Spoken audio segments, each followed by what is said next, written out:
Centuries ago, master archers were able to perform incredible feats of archery. These skills have long since been forgotten, but the Danish archer Lars Andersen is trying to reinvent what has been lost. He uses forgotten historical methods and holds all his arrows in the same hand he shoots with. Once, this technique was widespread, and Assyrian artwork shows that the method is at least 5,000 years old. Arab Archery, the most extensive historical book ever made about archery, states, "This is the best type of shooting, and there's nothing beyond it in power or accuracy." Using this technique, Lars has set several speed shooting records and shoots more than twice as fast as his closest competitors. And being able to shoot fast is just one of the benefits of the method. But the big question is, why has it been forgotten today? About 10 years ago, Lars started using a bow. The arrows he carried in a quiver on his back. Surprisingly, the quiver turned out to be useless when it came to moving fast. The back quiver is a Hollywood myth and was not common in the past, but it is still spread all over the world. Why? Because modern archers do not move. They stand still, firing at a target board, something that was unknown in the past. These archers also started placing the arrow on the left side of the bow, just as archers do in movies. This is probably due to the fact that aiming at a stationary two-dimensional target makes you aim with one eye instead of two.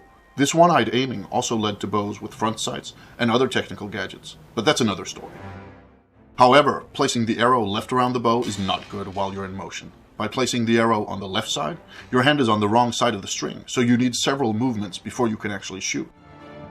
From studying old pictures of archers, Lars discovered that some historical archers held their arrows on the right side of the bow. This means that the arrow can be drawn and fired in one single motion, which is both faster and better. And this was not the only problem with archery today. Lars realized that what we thought was historical archery only works well for modern target archery and Hollywood films. If he wanted to learn to shoot like the master archers of old, he would have to unlearn what he had learned and start reading historical manuscripts instead. He would have to find his way back to a time when archery was simpler and more natural, exactly like throwing a ball. In essence, making archery as simple as possible. It is harder to learn how to shoot this way, but it gives more options, and ultimately, it's also more fun. A war archer must have total control over his bow in all situations, and must be able to handle his bow and arrows in a controlled way under the most varied of circumstances. The old manuscripts told Lars that master archers could shoot the bow with both hands and still hit the target, so he began practicing. It is also described that an archer in motion must be able to hit a blade so that the arrow splits in two parts, like this. Archers could also pick up enemy arrows and shoot them back, or grab arrows while on the move and fire them rapidly.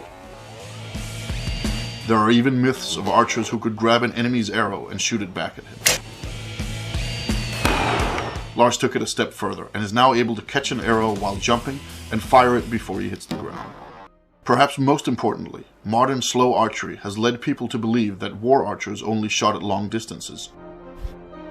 However, Lars found that they could shoot at any distance, even up close. This does require the ability to fire fast, though. In the beginning, archers probably drew arrows from quivers or belts, but since then, they started holding the arrows in the bow hand, and later in the draw hand.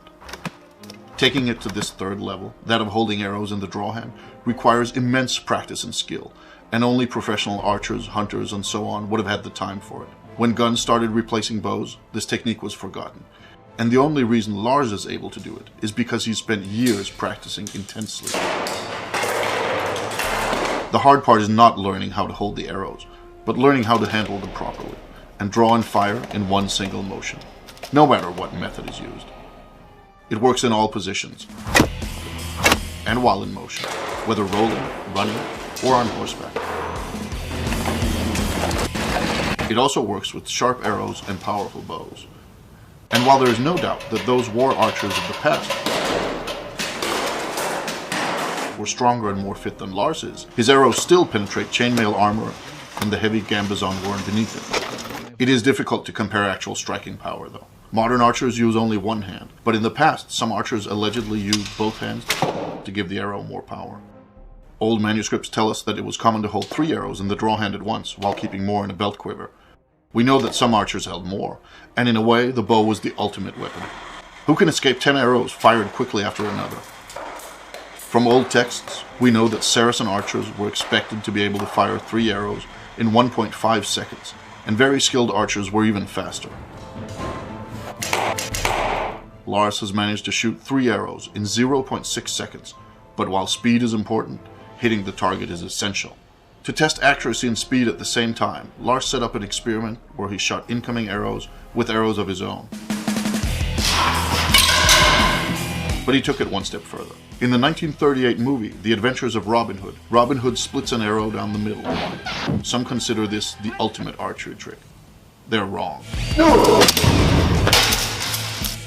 The ultimate archery trick is splitting an incoming arrow in 2 with one of your own.